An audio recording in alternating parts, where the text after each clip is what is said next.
Welcome back, Indiana Sports Beat Radio here on this Thursday. It's March 23rd, and that means we're back into NCAA basketball. Unfortunately, Indiana not a part of that. Kyler Staley joining us from thehoosier.com as we saw the Indiana season end unmercifully last weekend, Kyler, both for the men's and women's programs on consecutive days to Miami.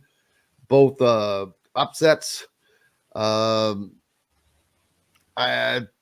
women, obviously, that was a little more shocking, but it was just more shocking how the men played. This has been a point of conversation ongoing, but I'm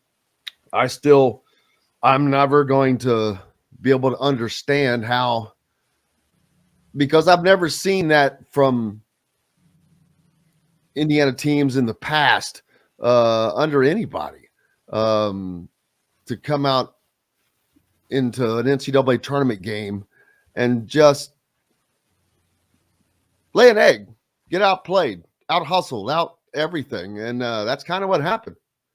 Yeah, I mean, for this team, you saw mostly out of every game, you saw them at least fight, even if the game was out of reach. There was always some fight. And, in the Miami game, there was a spurt, the last few minutes of the first half, heading into the second half, the first few minutes there, where that team was fighting. You're like, okay, they finally got it together. They calmed down. They got Miami a little flustered. But, once Miami threw that next punch and went on that run, I mean, it was pretty much game over.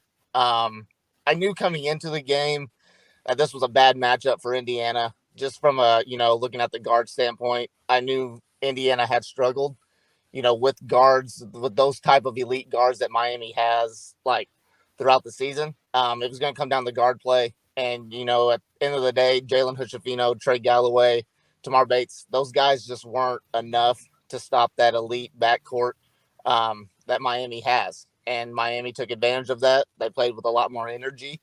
Indiana was, just flustered on both ends. And it just wasn't, it wasn't the Indiana team that you've seen throughout the season.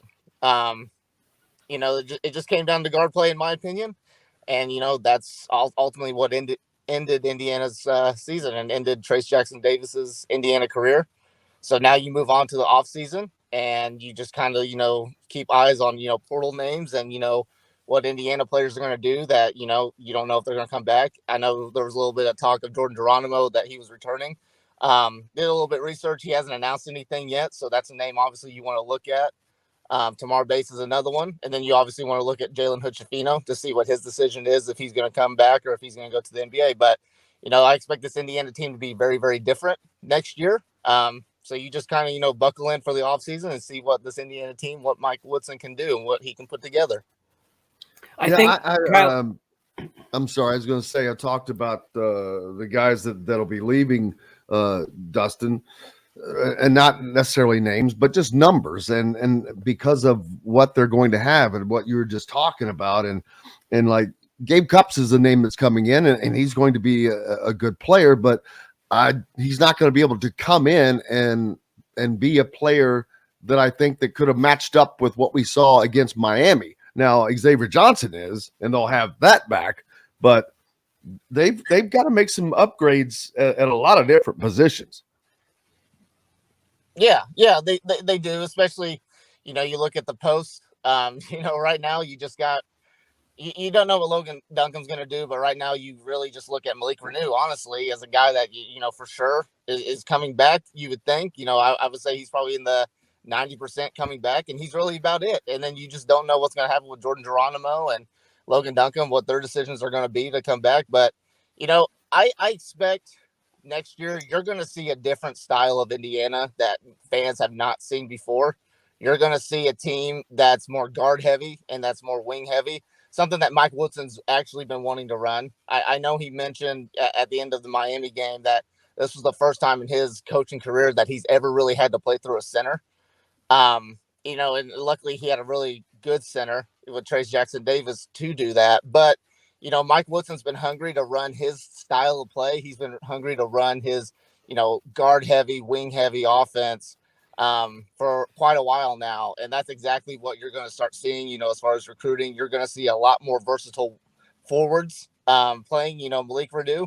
When you really look at it and you compare his, high school career to his first year at Indiana, he was a guy that played a little bit of both, inside and out. And I think you're going to bring that out a little bit in him next year. He's not going to be down low a whole lot. He's gonna get some opportunities to shoot it from behind the arc. So it's going to be a different Indiana. You'll just see what players Mike Woodson can get, but expect a lot of athleticism. Expect a lot of versatile players, moving forward.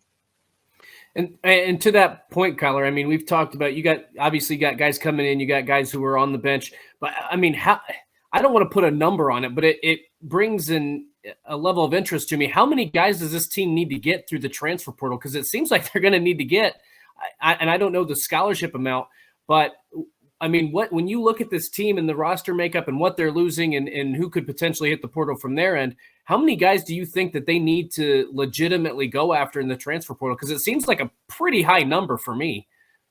Yeah. Right now, obviously with no announcements and everything, it's a little hard to put that number together. But my thing is they need shooters. They need wings. You have to really go at those players. I know there's a guy from, I think it's Townsend. I think that's where he's from, Nicholas Timberlake, that they're looking at right now. A guy that averaged 17 points a game and shot, 40-something% from behind the arc. So that's a guy that they'll look at. And obviously you want to look at the forward spots. You want to look at the post spots. Obviously you need to beef up in the size in that area a little bit. So, right now, I think they're just going to they're going to start aggressive. They're going to be looking at guys immediately. And then once you start seeing, the current Indiana players, you see what their decisions are, then you can start really to put together that number. I think right now, if my math is correct, if everybody were to return besides the seniors, I think right now that they have one open scholarship, I think. So that would be where that there's your starting number. Let's just say that. Right. And then you see what Jalen Hutchifino does. Then you see what the other guy that, are on the, the transfer portal bubble on this Indiana team. You see what they do. But the thing is, Kyler, Indiana has to hit this out of the park. They cannot miss on this, or their season is going to be in serious jeopardy. Because I think that my opinion is the number is going to be 5 or up to 6. I don't know exactly which yet, but it's going to be up around there. Because they have to have those kind of numbers, that they have to have that kind of change. They don't have what they need on the bench, obviously, by the results of the game that we watched against Miami. So there has to be change. They don't have what they need. There's not been developments of some, and they just need shooters, like you said. Now they've got some of those in development. CJ Gunn, Caleb Banks. I think those guys are going to be great players. They're still in development, is all, and they're probably going to be contributors next year. I don't know how much, but when you can go out into the portal, you can get instant, just like pour on water and grow the beanstalk, man. But that they have to hit it right. And Mike Woodson, his first year, he hit the portal. They did okay, and now I think they have a better understanding of it. But they have to do a better job of getting the players that they have to have this time. Absolutely. I agree with you on that one, especially when you look at the 2023 recruiting class. They got some really good players in Gabe Cupps and Ja'Kai Newton, but they really whiffed on getting some size and some post players when it comes to that class. So obviously the transfer portal, which everyone knew, going in, you knew Trace Jackson Davis, you knew Race Thompson, and those, excuse me, and those guys weren't going to be back. So you knew the transfer portal was going to be, a key factor heading into this upcoming season. And that's exactly what it is. They have to get some good guys. They have to be aggressive here. I would agree with you as well. Mike Woodson did okay when it came to the transfer portal his first year, but this year he's got to get an A plus grade when it comes to hitting those transfer guys. He's got to get some guys that are ready to come in, filling some big shoes. And you also got to look at the current roster and being like, Caleb Banks, CJ Gunn, Tamar Bates, if he's there. you got to look at them and be like, guys, we don't have Trace Jackson Davis to lean on anymore. It's time for you guys to step up, especially when you look at Malik Renew. He's got to come in. He's got to be a lot more consistent than what he was this past season. It's a combination of a lot of things, but it starts at the transfer portal, in my opinion, and then you just build upon that. Can I? Here's what I would you cannot say. I'm not going to say it. No. In terms of but this brings up an interesting point that you guys just talked about, and that is some of the guys that they've already got that are going to be good players. And it just makes me wonder at times throughout this season, Kyler, I think it's fair to say that, especially from the guards, it didn't look like they know what they were supposed to be doing offensively, or they looked confused, or they weren't in their spots, whatever the case might be. It looked better in January, and then obviously you had some issues down the stretch. But it makes me wonder, now that they're going to probably run a style of offense that Mike Woodson runs, does that help? I mean, that I would think that those guys are going to be more comfortable in that scheme, and you're not going to see as much confusion. Now, you still got to hit shots. You still got to be able to drive the basketball. You still got to get players. But it makes me think that maybe those guys that were on the bench, Caleb Banks, maybe CJ Gunn, some of those other guys that didn't play as much as maybe we thought they might coming into this season, if they're in a true Mike Woodson offense, maybe they're going to feel a lot more comfortable, and maybe they'll be better players than even we expect in their second year. Yeah, I mean, I agree with that because, when you really look at this past Indiana team, this last year's Indiana team, there's a lot of talent on that team.